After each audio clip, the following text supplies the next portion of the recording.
नमस्कार, हर्षिता किचन 9मध्ये तुमचं खूप खूप स्वागत आहे। तर आज आपण आहे ना चहाचा मसाला बनवतोय। त्यासाठी मी हे सहा सामान घेतलेले आहेत।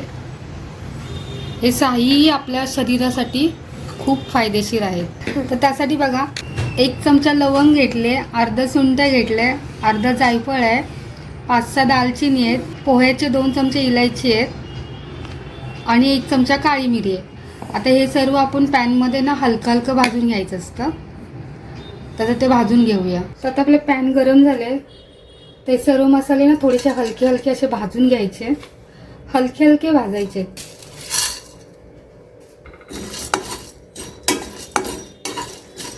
तर जायफळ आणि सुंठ मी असं बारीक करून घेतलेलं आहे, म्हणजे जरा मिक्सरला पटकन फिरवायला बरं पडेल।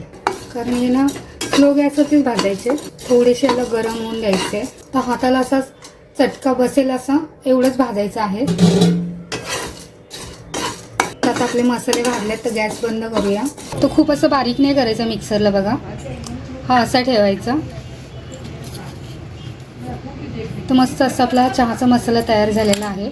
जर तुम्हाला माझी ही रेसिपी आवडली असेल तर प्लीज लाईक करा, शेअर करा, कमेंट करा आणि सबस्क्राईबही करा। थँक्यू।